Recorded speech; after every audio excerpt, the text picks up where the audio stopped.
Hey, I'm Decathlon Gamer. Welcome back to Pro Cycling Manager 2019, Women's Tour episode number 9. We're at the final race of the year, Pizarro, Tour Colombia, and then we'll be moving into the new year. If I get through this race within this one episode, we'll see if we can. We have 3 sprint stages, 2 punchy hilltop finish stages, and a mountaintop finish stage on the final stage. The team expectation is a top 10. And once again, we're right on that edge. I think we're already locked in for next season. I've gone up and not received any change, but I've never gone down at the end of a season. So I don't know if you can still have your budget dropped, and we certainly can't afford to. So instead of just bypassing and skipping on to next season, I want to at least see if we can manage that top 10. First 3 stages, though, like I said, are sprints. So maybe, just maybe, I think what I'll end up doing is we'll take the last 3K, and 3K of each stage and just bang, bang, bang clips. I might not even do commentary or only briefly for the sake of the edit.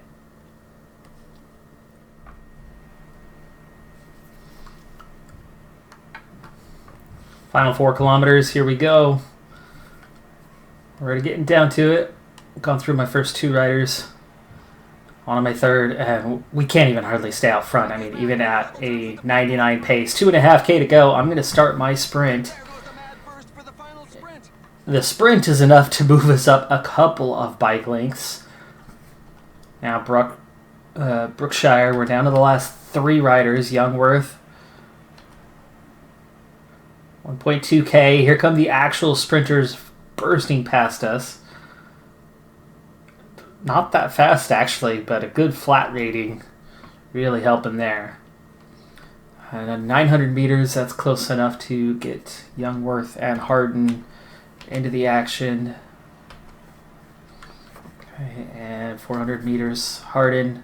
Definitely looking at a top 10, but you can see everyone with actual pace bursting past us. We're actually going to have a good finish here with Youngworth, Ludwig, Zane. Youngworth keeps 3rd, Harden gets 5th, so that was nice. Final 3.5K, Top Perez already starting our sprint, and we're not even in the front even now. 2.1K to go, and we're down to those... Oh, Brookshire lost the wheel a little bit. Going around that corner, it looks like. So we're a ways behind. Brookshire, that's a decent little turn of pace. Youngworth's in front of Harden right now, so let's swap that. And Youngworth, do your sprint. Take to the right side here. 1K. Okay, we're in a good spot. Lazane, their actual sprinter, does have the advantage. 800 kilometers, 700 meters, not kilometers. All right, now we're ready to go with Harden. Harden, second wheel, but yeah, here come the actual sprinters. Lazane hangs on, and we're going to have a top 10 again, but we're definitely outside of the top 3 on this one. Harden takes 7th, Youngworth 11th. Final 3K. And we're already getting swallowed up by the stronger teams and their lead-outs, so we are definitely not in a good position with 2.5K to go. We're down to those last 3 riders, and again, there's not much space, and we don't have a very good position compared to other teams. Brookshire emerges out of this relatively quickly and has a chance at a decent finish, but that red bar is about to run out, and she's still got 1K to go. So that's not terribly helpful. Youngworth, though, has emerged into a better position, and you could see if Brookshire had Youngworth right there, and Youngworth would now be about here compared to everybody else, that's a good chance. Harden already behind, let's see, a rider that's got, +5 on the sprint compared to us. +10 on the acceleration compared to us, and is already a half bike length ahead. Not happening. Yet we're going to beat that one rider because they went too early, but here comes everybody else. bursting past us, and we're going to be top 10, 9th place, but no better. Brookshire 11th, Youngworth 18th. So that's the 3 sprint stages in the book, and there's a couple messages that we're going to go back and check on what happened from the end of the last episode till now, World Championships, namely. Get a brief look at those results. Most of the field is all tightly packed together, so times are not affected. The individual time trial at the World Championships, of course, went to Chloe Dygert. The road race for the World Championships, Anna van der Breggen. And then the cyclocross World Cup, Imogen Cotter has won that one. Alright, so 3 stages to go in the season. Can we get a result? 2 hill stages, 1 mountain stage. You can see we've got 2 climbs, the second one right to the finish. Final 12 kilometers. I have Brookshire use their gel now, 10k to go. We're approaching the final climb. Peloton has 50 riders in it. Over the top of the previous climb, we were at 40. So 10 riders through 2 groups have caught back up to us.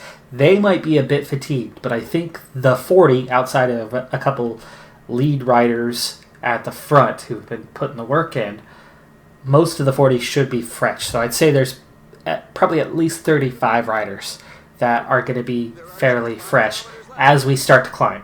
5k to go now. We use Youngworth's gel here. Youngworth actually does need to keep pace to stay up near the front. Hardin, I want to save as much pace as possible in this first kilometer or 2, but I definitely don't want her to drift back very far. But Youngworth is a real key to actually stay on the wheel this time. And you know what? We need to do this the natural way. Hardin, you're going to follow Youngworth. Youngworth, you're going to follow Brookshire. Brookshire, you're going to need to just up the tempo here.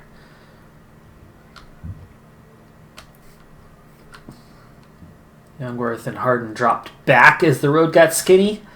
Why? Brookshire was in front of you and they dropped backwards. That makes no sense. 46 riders left. So we've only dropped 1 so far. 2.4k to go, so Brookshire really needs to put the pedal down and move us upwards a bit. It looks like our chances of a top finish are diminishing quite quickly here. But can we make sure we don't lose time? That's the biggest key. You've got riders that are starting to go backwards. Come on, Brookshire. Alright, Brookshire done. Youngworth. Your turn. It's 1.4k. Oh, come on. Through the crowd. Through the crowd. Alright, Hardin. 1.3k. There is a separation. There are 10 riders off the front and I can't get through. I can't get through. Come on, Hardin. There you go. Okay, Hardin's through. Oh, we're blocked again. Jeez, you still had space there.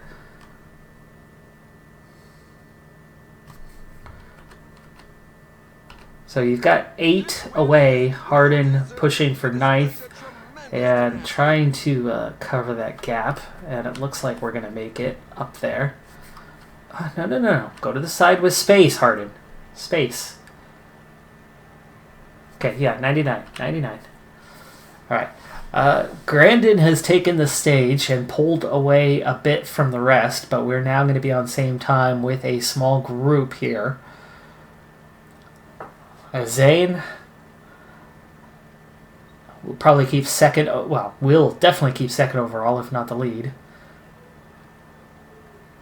We do get ourselves into the top 10 here. 8th place for Hardin.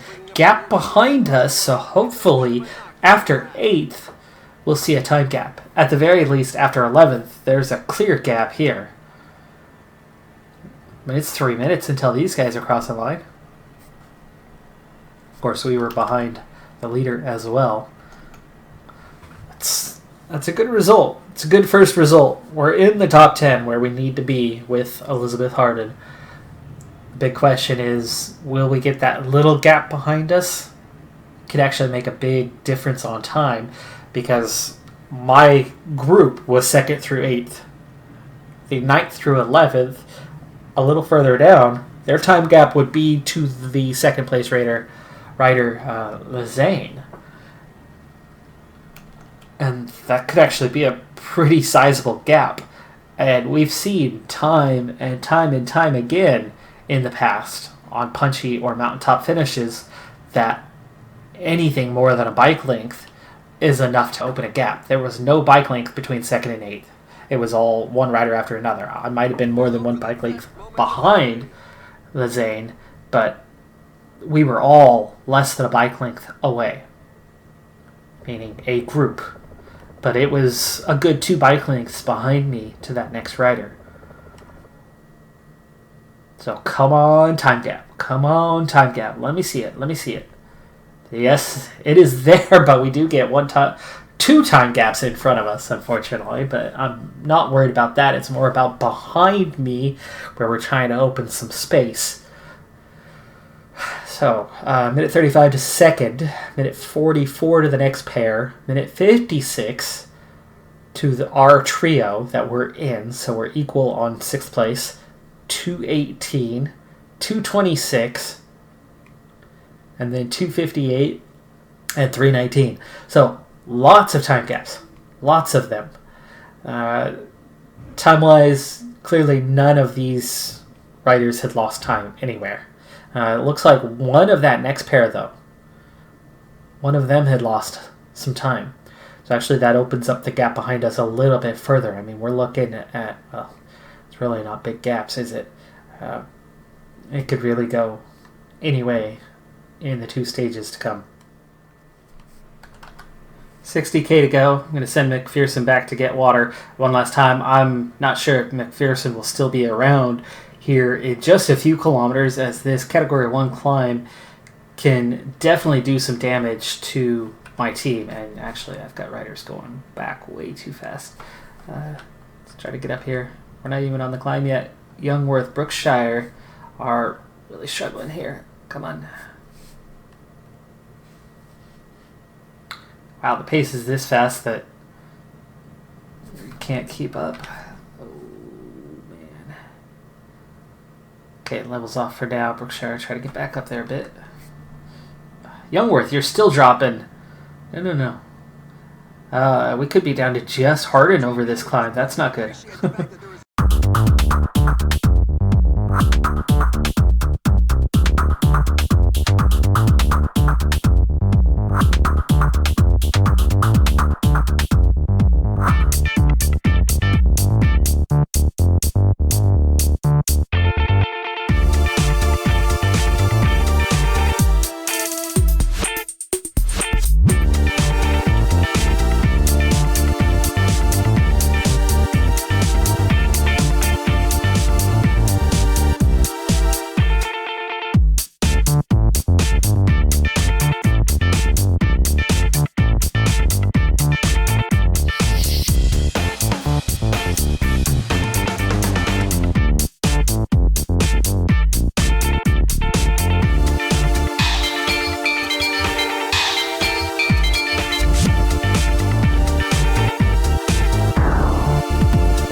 At least to where it levels off.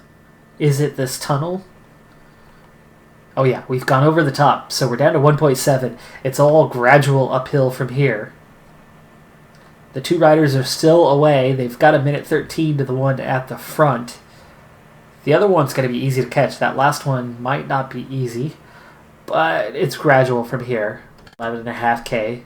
We'll definitely make it. Brookshire and Hardin both. 10 kilometers to the finish line. I'm not going to put Brookshire on protection for now. Gap's up to 1.5 minutes. So we are not going to catch that front rider. We're into the last 5 kilometers. Yeah, I can't even see her around the corner as we go 5K to go. This is a good time to use their gels. Said it's slight uphill.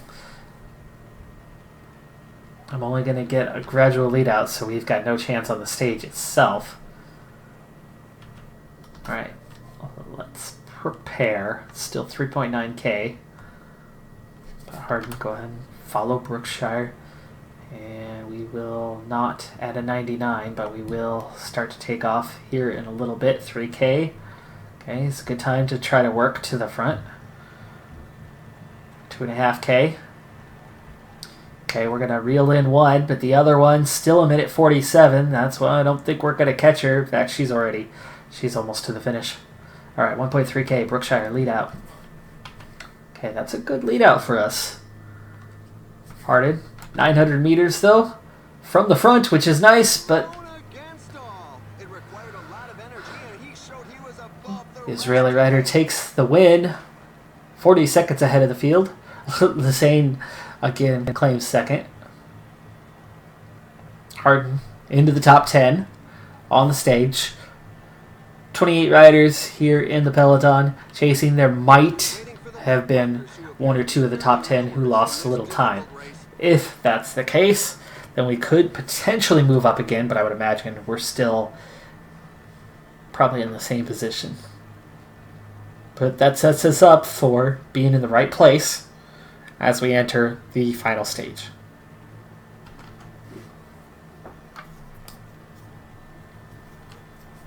Stick around long enough to check the times. Here are a few of the key moments. There's the start of the breakaway. Breakaway takes the day.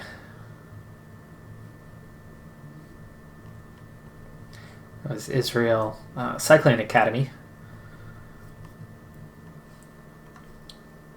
She is not a contender, so well out of the top 20, or top 16 anyway. So we stay in 7th place, so no change to the standings. All of the top riders are around. Yeah, top 10 completely the same. Top 12 completely the same.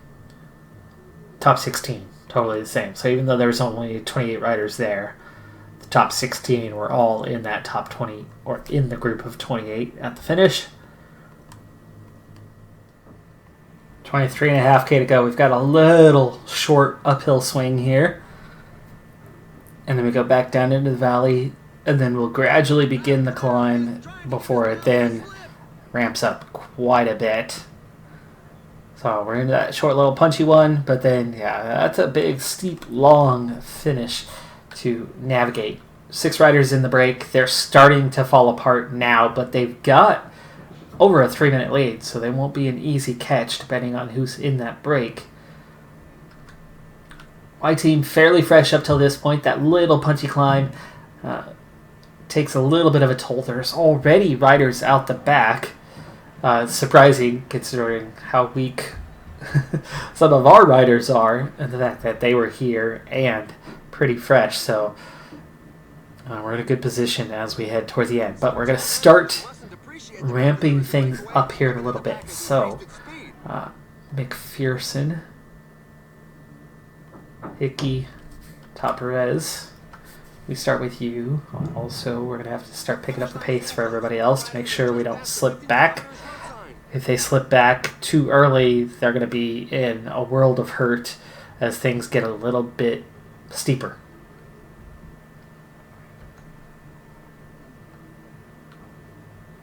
Gap under 3 minutes now, but only just, so pace is definitely not that bad yet. We're only at 2 degrees currently.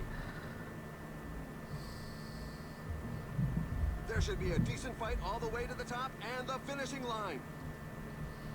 Again, an attack is launched. Alright, gel already used up on those 3. We're already blinking red here on the pace as we go to hit the base of the climb. So we'll start at a 79. That the strongest can create some gaps. Brookshire slipping back already. Ah, we're okay. So far, so good.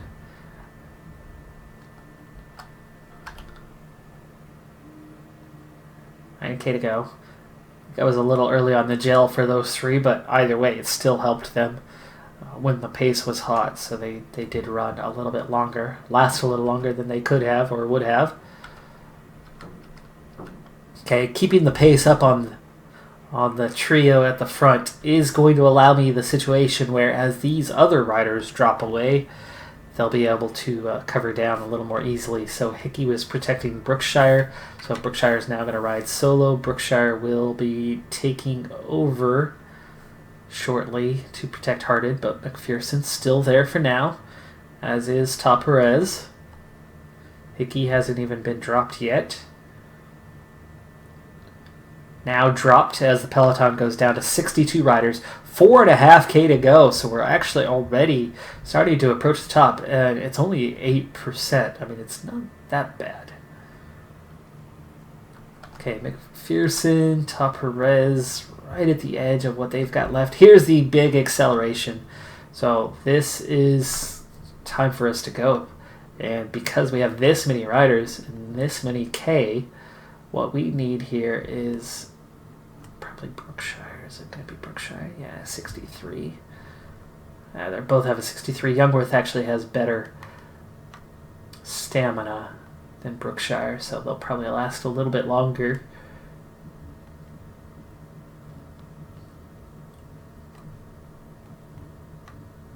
Okay, McPherson, all you're going to do is accelerate, and then Top Perez will have to accelerate. Top Perez went backwards in that little moment. That's not good. All right. Yeah, Top Perez kind of hurt us there. Okay, 2.5K. Use Brookshire and Youngworth's gel. We lost a lot of position there as those guys accelerated. Come on. Find the gap. Find the gap. There you go, Brookshire. You see that? Fight your way forward. Down to 37. There's a growing number of riders left behind. The riders are in a portion above 10%. Okay, Brookshire is out-climbing Youngworth. Youngworth, you're done. Harding, go ahead and get around. Come on. 1.1K. Okay, Hardin. 700 meters. There we go. The sprint is on. The riders are setting themselves 9 riders are getting away a little bit. 300 meters. We lost a little gap when they accelerated, and my slower riders. That was stupid of me to rely on them at all. I should have just instantly gone down to the 3 riders. I thought this climb was going to be harder than it was. We're going to be 12th on the stage, so hopefully that doesn't knock us out of the top 10. It's only 50 seconds, so only 50 seconds from the front till now. So hopefully we've got enough of a gap to keep top 10 overall. It was a little mistake trusting McPherson and Top Perez. I expected just a little acceleration out of them. It was probably going to be 50 meters each, but it was meant to close that gap in front of us and get us back in position, and instead they were so slow that we went backwards instead of forwards from that move.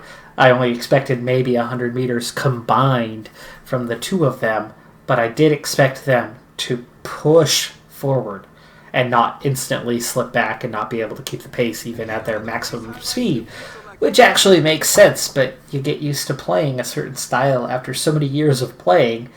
It takes a lot of time to get used to just how weak some of these riders are. The other 3 weren't going to be strong either, so we would have just absolutely eaten Brookshire or Youngworth, one of those 2, alive, just trying to keep pace at the initial acceleration. Hardin was really the only one who could properly keep pace with that group.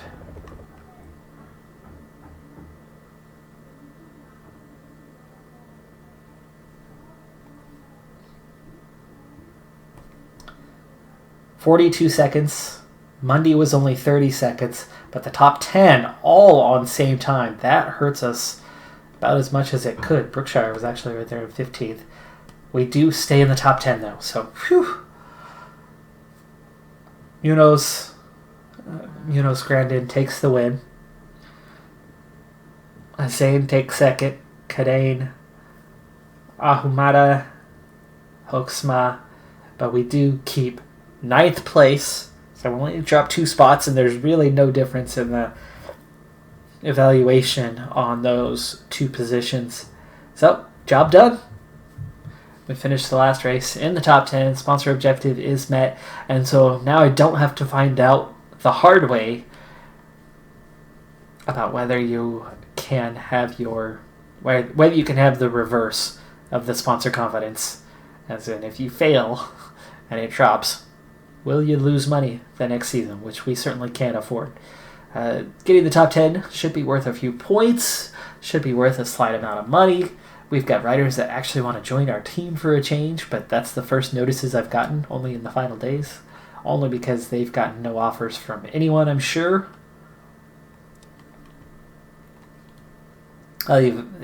Sponsor confidence actually looks like it only went up by 1 or 2%. But let's go ahead and find out how bad things are. First off, the team index at 1.5 stars. Continental Pro cutoff is 44th. So World Tour, we'll start there real quick. Minsk Cycling Club is heading up. Team Tibco SVB and Amaro Italia both moving up. So 3 teams going up. Rally UHC so close, but they stay. You got just a few 3 stars here. Valcar, one of the ones going down. Astana. Oof.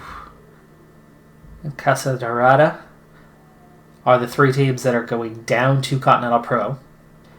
And big changes between Continental and Continental Pro. You got a lot of teams up or down. Of course, you had a lot of teams that were there in Continental Pro or were in Continental that were good enough or weren't good enough already as it was as we entered this. If you look through the list of teams at the start of the game when you're creating or choosing your team. But the cutoff is a solid 2-star. I mean, it's about the middle of the 2-star group. We're the upper end of the 1.5-star group. And you got a number of teams. I mean, we've moved up the list a lot, right? We were right at the bottom. I don't know where exactly because it didn't show us those rankings as we were a custom team. But my guess is we were probably half-star or no star. So we would have been right down here at the very, very bottom. So, I mean, the good news is we've moved up 20 spots. And another 20 spots would actually be enough to reach Continental Pro, which is awesome.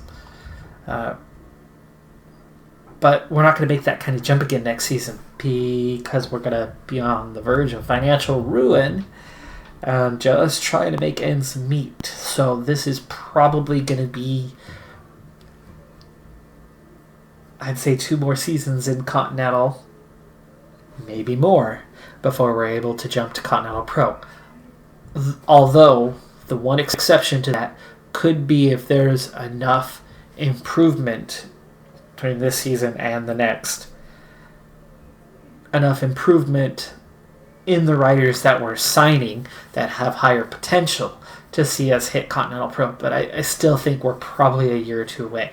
Though this next year, we should definitely start seeing an improvement in the team performance. I mean, we're going to be capable of so much. So, Annemiek van Vleuten has just barely claimed over Marianne Vos the World Tour Championship. Amy Peters is their 3rd Vanderbreggen is 5th, so it is a Dutch 1, 2, 3 and a 5th. Continental, Stephanie Dupreez has claimed it. Overall, Amy Peters has the most in Super Prestige points by actually quite a wide margin. In victories, that's why she's got 22 of them. There's Lazane with 16, so she claimed quite a few, but as a Continental rider. And there's the Munoz Grandin rider getting up to 10. So those two getting a few more spots from where they already were. As a team, it's Mitchelton Scott who claimed the World Tour Championship ahead of Bull Stolmans. And then Trek Segafredo just a few points ahead of Team Sunweb. Connell. Multum Accountants. Interesting. Okay. They are Continental Pro. Top 2. The next 2 are Continental. This is what I was talking about, though, about how unbalanced things were between Continental and Continental Pro, and even World Tour for that matter. This will really clean it up entering that second season competitively. Trek taking the Super Prestige. Astana was 13th, so they must have a real budget crisis to be going down like that. Top 15 were all World Tour teams.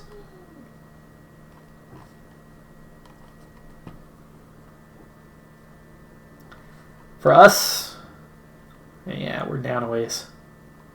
In fact, a team that looks to be going defunct, or already was. How would they have 697 points, right? Well, there we are. We moved up 3 spots to 68th. Final tally of 306 points for the year. Really, really not much, but considering that this is where we were,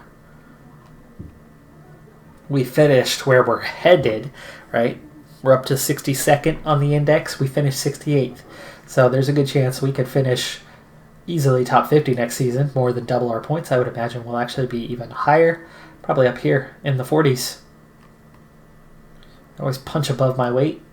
Always have, even on the hard difficulty. We claimed some wins, but most of that was U23, not worth any points, but counted in this category alone, so we end up with 7 wins. 6 of those, I think, were U23 races.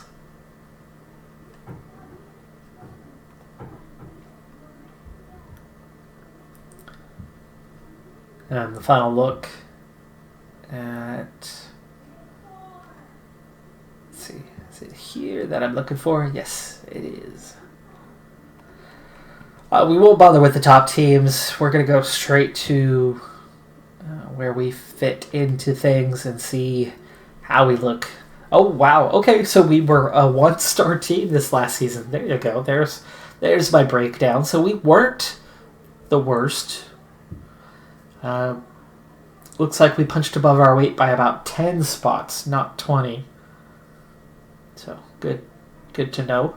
You can see we had slight GC capability, no time trial, slight punch, slight cobble, slight sprint. Really the only thing we had any ability in was just ever so slight in the GC, which was pretty true, right? We had an okay time cracking the top 10 in races, but definitely not winning stages. We weren't punching our way to stage wins, though we got 1 throughout the year. We certainly weren't competitive in the sprints. We had a couple 3rd places. I don't think we ever got better than 3rd. We only even did a couple races with cobbles, but we were atrocious because our ratings were really bad. So yeah, it kind of makes sense. So next year, you can see our big step up is going to be in the sprint. Megan Jastrab coming in as a sprinter, quality sprinter, really going to make a difference for us. The other 2 best riders are Baradeurs, so they're not as good as their ratings say they are, but they are still a step in the right direction. And then Malkova and Savic, the next best sprinters. So 3 of the top 5 riders coming in, all sprinters. The other 4, for that matter, 2 sprinters and 2 Baradors. So see really what was available to us. 3 of those riders very much domestiques for the future. We're going to be letting pretty much all the riders whose contracts are expiring, let them go, with maybe the exception of Harden. The others will stick around. So we're going to have these 9 plus maybe Harden is kind of the base now, is those 10 riders. The other riders outside of Brookshire, Youngworth, most of them aren't even going to see any races next season because, yeah, I'm cruel. I wish I could release them. I really do.